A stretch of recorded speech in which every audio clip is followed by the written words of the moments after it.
हम रोज सांस लेते हैं, खाते हैं और लगाते क्या है और अंदर क्या जाता है, इस फर्क को समझना बहुत जरूरी है। Plastic, heavy metals and toxic substance हमारी बॉडी में ऐसे घुस रहे हैं जैसे किसी ने हाईवे का डोर खोल रखा। आज समझते हैं ये कैसे अंदर आते हैं और ये ब्लड सेल्स के साथ कैसे रिएक्ट करते हैं। बॉडी के 3 लेयर्स जो डायरेक्ट एनवायरनमेंट के टच में होते हैं। नंबर 1 स्किन, दूसरा रेस्पिरेटरी सिस्टम की इनर लाइनिंग, तीसरा डाइजेस्टिव सिस्टम की इनर लाइनिंग। नंबर 1 स्किन, जिसको हम अपनी बॉडी का शील्ड समझते हैं और ये है भी, लेकिन नैनो पार्टिकल्स का साइज इतना छोटा होता है कि ये स्किन के पोर्स और हेयर फॉलिकल्स के अंदर से हमारे ब्लड स्ट्रीम में शामिल हो जाते हैं।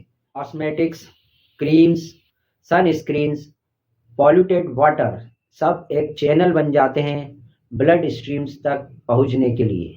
8 number 2 respiratory system, oxygen lungs में डायरेक्ट पहुंचती है, उसके साथ में डस्ट पार्टिकल, टायर्स और नैनो पार्टिकल्स की डस्ट डायरेक्ट एनवायरनमेंट से हमारे ब्लड स्ट्रीम में मिक्स हो जाती है। फूड के साथ हम सिर्फ कैलोरीज ही नहीं ले रहे, माइक्रो प्लास्टिक भी साथ में ले रहे हैं। ये हमारे खाने के साथ मिक्स्ड हो जाते हैं और ब्लड स्ट्रीम तक पहुंच जाते हैं। Plastic packaged food, water bottle और तंदूरी कुक्ड फूड भी इसमें शामिल हैं।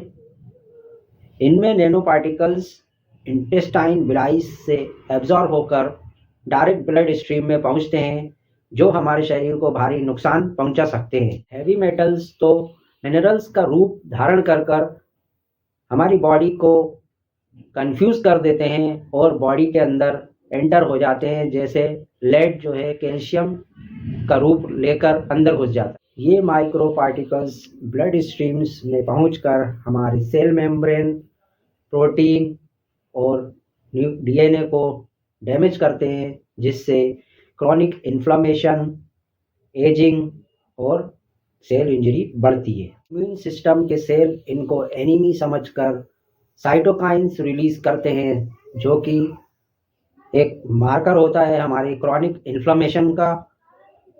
मींस बॉडी की इम्यूनिटी इस क्रॉनिक इन्फ्लेमेशन से लड़ रही है।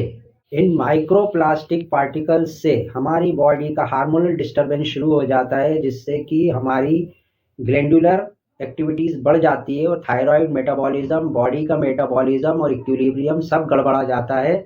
टॉक्सिक मेटल्स डीएनए रिपेयर को स्लो कर देते हैं, जिससे लॉन्ग टर्म म्यूटेशन और कैंसर रिस्क बढ़ सकता है। सभी टॉक्सिक सब्सटेंसेस हमारे लीवर, किडनी, लंग्स और कभी कभी ब्रेन में भी डिपॉजिट हो जाते हैं, जो कि बहुत गहरा असर छोड़ते हैं। हमारी बॉडी के सभी ऑर्गन इनसे पूरी तरह से लड़ते हैं। लंग्स डिटॉक्स करता है, किडनी फिल्टर करके टॉक्सिक सब्सटेंसेस को बाहर निकालती है, लंग्स म्यूकस बनाकर टॉक्सिक सब्सटेंस को ट्रैप करता है और बाहर निकालता है। लेकिन जब एक्सपोजर बढ़ जाता है, उनका ओवरलोड हो जाता है, तो ये ऑर्गन्स धीरे धीरे डैमेज होना शुरू हो जाते हैं। माइक्रो पार्टिकल्स से बचना थोड़ा मुश्किल है, पर इसका एक्सपोजर कम किया जा सकता है।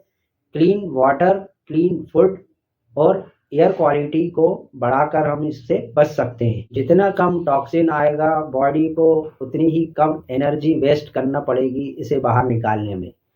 साइंस का फॉर्मूला सिंपल है, जो दिखता नहीं वही सबसे ज़्यादा डेंजरस है। Stay aware, stay healthy. Thank you.